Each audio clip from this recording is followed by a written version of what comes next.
ধারাবাহিকের শুরুতে আমরা দেখতে পাই ড্রয়িং রুমে দাঁড়িয়ে ঝাঁপি ময়ূরকে বলে, ও আমাকে ঠ্যাস দিয়ে অঙ্ক মেলাতে বলে গেল। সেই অঙ্ক তো আমি ঠিক মেলাবই, এমনকি কাসাইদিকেও খুঁজে বের করবই।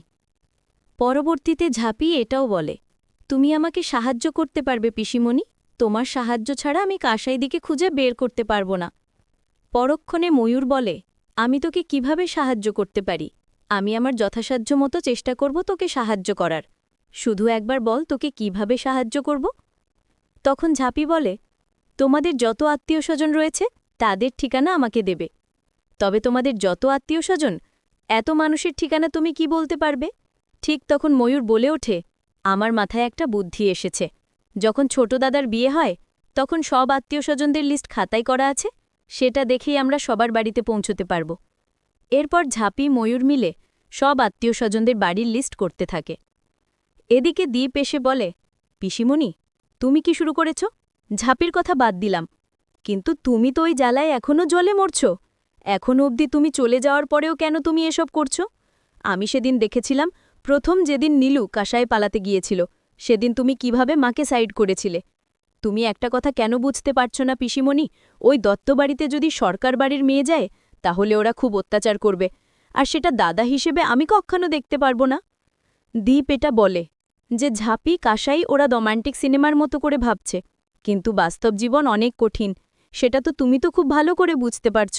তাই বলছি এসব কিছু করো না, পারলে কাসাইকে একটু বোঝাও। এটা বলেই দ্বীপ চলে যায়। পরের সিনে দ্বীপ চলে যাওয়ার পরে ঝাঁপি ময়ূরকে বলে, তোমাকে আবার কি ভুলভাল বুঝে গেল? তুমি ওর কথায় কান দিও না। তোমার মনে কি হচ্ছে পিসিমন কাসাইদিকে সাহায্য করবে? তখন ময়ূর বলে, আমার মন বলছে যেটা আমি পাইনি সেটা আমি কাসাইকে দিতে চাই। ওকে সাহায্য করতে মন চায়, কিন্তু সবটা যে গলিয়ে যাচ্ছে এখন কি করব আমি কিছুই বুঝতে পারছি না। পরবর্তীতে ঝাঁপি বলে, তুমি এসব কথা আর ভেবো না, চলো তুমি আমাকে সাহায্য করবে, সব আত্মীয়দের নামের লিস্ট করতে হবে। এটা বলেই ঝাঁপি ময়ূর আবার আত্মীয়দের বাড়ির লিস্ট করা শুরু করে। পরের দৃশ্যে আমরা রাস্তার বস্তিতে দেখতে পাই ঝাঁপি ভগবান জেঠুদের বলে, আমি তোমাদের কাছে একটা সাহায্যের জন্য এসেছিলাম, তোমরা কি আমাকে সাহায্য করবে ভগবান জেঠু? তখন ভগবান জেঠু বলে, আমরা তোমার জন্য প্রাণপাত করতে পারি, তুমি শুধু একবার বলো ঝাঁপিমা, আমরা তোমাকে কি সাহায্য করতে পারি। পরবর্তীতে ঝাঁপি কাসাইয়ের ছবি দেখে বলে, এটা আমাদের বাড়ির মেয়ে কাসাইদি, এই মেয়েটাকে তোমরা খুঁজে বের করবে। আমি তোমাদের একটা করে ছবি দেব, এই ছবির নিচে নাম ঠিকানা লেখা আছে, তোমরা এই ঠিকানায় গিয়ে খোঁজ করবে, তবে কেউ যেন বুঝতে না পারে। যদি কাসাইদিকে খুঁজে পাও তাহলে সঙ্গে সঙ্গে আমাকে জানাবে। ঠিক তখনই দ্বীপ এসে বলে, তুই কি বোকারে ঝাঁপি? আমাদের এখনও 2টা আত্মীয়দের বাড়ির লিস্ট করা বাকি আছে, একটা ছোট পিসির বাড়ি আর একটা বড় মামার শ্বশুর বাড়ি।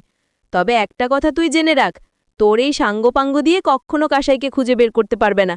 আমি এমন জায়গায় লুকিয়ে রেখেছি তুই জিন্দিগিতে খুঁজে পাবি না।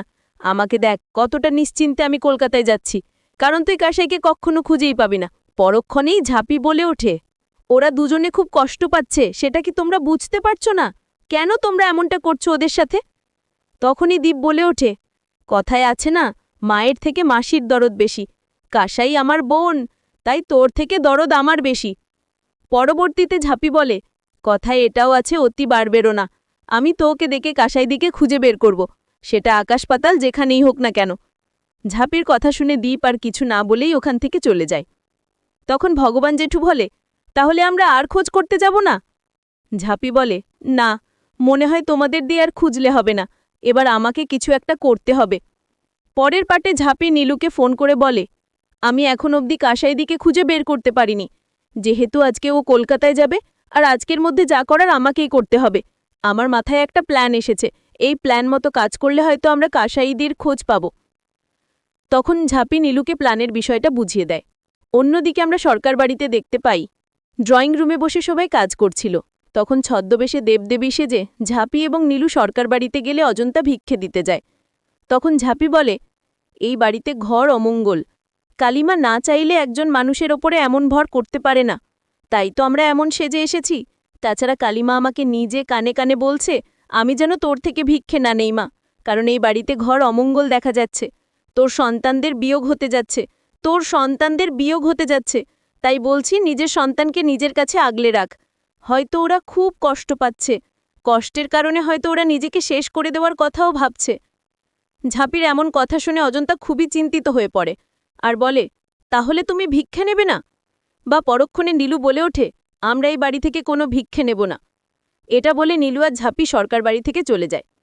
পরবর্তীতে অজন্তা দামোদরকে বলে, তুমি গিয়ে একটু আবার মেয়েটাকে ডেকে আসো না, আমার মেয়েটা বড় অভিমানী, ওর কষ্ট দেখে আমাদের ভেতরটা যে কষ্টে ফেটে যাচ্ছে। তখন দামোদর বলে, আরে তুমি ওদের কথা এত চিন্তা করো না। এদিকে অজয় বলে, জেঠি, ওরা সবার বাড়িতে গিয়ে এমন কথা বলে, আমি এটা নিয়ে এত চিন্তা করো তো। পরক্ষণে অজন্তা বলে, তোরা আমার কথা কেন বুঝতে পারছিস না? এরপর দামোদর বলে, আচ্ছা ঠিক আছে, আমরা এখনই গিয়ে দেখে আসছি। তখন অজন্তা বলে, আমার মেয়েটার মাথায় হাত দিয়ে ভালো করে বুঝিয়ে বলবে, আমার মেয়েটাকে অনেক আদর করে দেবে, মেয়েটা আমার বড্ড কষ্ট পেয়েছে। কিছুক্ষণ পরে দামোদর এবং অজয় বাসায় গিয়ে দেখার জন্য রওনা হয়। তখনই ঝাঁপি নিল অটোতে করে দামোদর অজয়ের পিছনে, আর ঝাঁপি বলে, দাদা বলেনি তো কি হয়েছে, এবার বাবাই কাসাইদির কাছে নিয়ে যাবে। আগামী পর্বে আমরা দেখতে পাব কাসাই ঘরের মধ্যে একা একা বসেছিল। তখন বাইরে থেকে একটা চিরকুট কাসাইয়ের দিকে ছুঁড়ে মারতেই জানলার দিকে ঝাঁপি ঝাঁপি বলে ডাকতে থাকে। তখনই ঝাঁপি আসতেই কাসাই বলে, আমাকে ঠিক খুঁজে বের করলে? পরক্ষণে ঝাঁপি বলে, আমি তোমাকে খুঁজে বের করব না, এটা কখনো হয়। তাছাড়া আমার সাথে নীলুদাও এসেছে।